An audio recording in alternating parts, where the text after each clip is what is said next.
ஆனால் நிறைய தடைகள் எங்கள் ஊர்லலாம் என்னென்னா போலீஸ் ஸ்டேஷன்லேருந்து அவங்க சொல்கிறாங்க ஒரு மாதம் முன்னாடியே எங்களுக்கு சர்க்குலர் வந்துருச்சு, வண்டிக்கு வந்து எல்லா வண்டிக்கும் பாஸ் வேணும், மிரட்டுற தோணியில் என்ன பண்ணுறாங்க அந்த ஓனரோட ஃபோட்டோலாம் கொண்டு வாங்க அப்படின்றாங்க. இன்றைக்கி ஒரு நாள் டைம் கொடுக்குறாங்க, முடிஞ்ச வரைக்கும் எவ்வளோ தடை போடணுமோ தடை போடுறாங்க. நாங்கள் தடையப்பட்டு தேங்கி நின்றுவோன்னு நினைக்கிறாங்க. நாங்கள் தடைகளெல்லாம் உடச்சிட்டு போகிறதுக்கு நாங்கள் ரெடி தான்.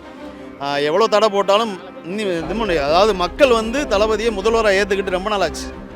அதாவது எங்கள் பொதுச் செயலாளர் சொன்ன மாதிரி முதல் மாநாடு விக்கிரவாண்டி மாநாட்டிலேயே மக்கள் வந்து தளபதி விஜயை வந்து எதிர்க்கட்சி தலைவராக ஏற்றுக்கிட்டாங்க. இவ்வளோ நாளும் நாங்கள் எதிர்க்கட்சி தலைவராக தான் வேலை பார்த்துக்கிட்டு இருக்கோம். இந்த ஒரு வருஷமாக வந்து எதிர்க்கட்சியாக தான் இருந்து வேலை பார்த்துக்கிட்டு இருக்கோம். எதிர்க்கட்சி உண்மையிலே உள்ள எதிர்க்கட்சி வந்து அதாவது கமிஷன் வாங்கிக்கிட்டு பேசாமல் இருக்கிறாங்க. ஆனால் நாங்கள் தான் எதிர்க்கட்சியாக செயல்பட்டுக்கிட்டு இருக்கிறோம். நேரடியாக தான் அதிமுகவை தான் சொல்கிறேன். அதிமுக இப்போ இருக்கிற எதிர்க்கட்சியாக இருக்கிற அதிமுக கமிஷனை வாங்கிக்கிட்டு எங்கே மணல் குவாரியாக இருந்தாலும் கல்குவாரியாக இருந்தாலும் கமிஷனை வாங்கிக்கிட்டு அவங்க எந்த செயல்பாடும் இல்லை.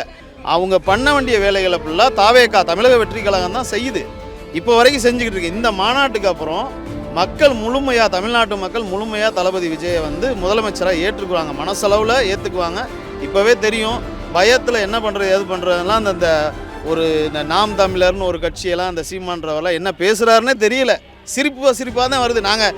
எங்களுக்கு வந்து ஏதாவது மைண்ட் ப்ரெஷர் இருக்குது அப்படின்னா நாங்கள் அவரோட வீடியோ பார்க்குற மாதிரி ஆயிடுச்சு. அப்படி தான் பேசுகிறாரு அவர். இன்றைக்கி ஒன்று பேசுகிறாரு, நாளைக்கு ஒன்று பேசுகிறாரு, என்ன பேசுகிறேன்னு தெரியாமல் உளறி கொட்டுறாரு. இதெல்லாம் பயத்தோட அறிகுறின்னு தான் நாங்கள் நினைக்கிறோம். நீங்களே நினச்சிருப்பீங்க யாருமே எங்களுக்கு சப்போர்ட் பண்ணவே தேவையில்லைன்னு நாங்கள் நினைக்கிறோம். ஆனாலும் எதிர்ப்பு, ஏகப்பட்ட எதிர்ப்பு, இன்னும் தடைகள் மேலே தடைகள் என்னென்னமோ சொல்கிறாங்க. நீங்கள் இந்த ரூட்டில் வரக்கூடாது, அந்த ரூட்டில் வரக்கூடாது, வேனு விடக்கூடாது, உடச்சிருவோம், அது என்னென்னமோ பண்ணுறாங்க. ஆனாலும் எதுவுமே நடக்காது. கடைசியில் அவங்களுக்கு தான் மூக்கோடப்பட்டு நிற்பாங்க, அசிங்கப்பட்டு நிற்க போகிறது. இன்றைக்கி எதிர்க்கிறவங்க ஃபுல்லாக இந்த மாநாடு முடிஞ்சோன்னா ஒரு மாற்று அரசியல் கண்டிப்பாக உருவாகும் இந்த தமிழ்நாட்டில். இதை வந்து நாங்கள் எல்லாருமே ரொம்ப எதிர்பார்ப்போடு இருக்கோம். நாளைக்கு தளபதி பேச போகிற அந்த வார்த்தைகளில் தான் இருக்குது. எல்லாருமே டோட்டலாக தமிழ்நாட்டு மக்களில் இந்தியாவில் இருந்து உலக அளவில் வந்து ரொம்ப ஃபேமஸாக ட்ரெண்ட் ஆயிரும்னு நினைக்கிறோம் நாங்கள்.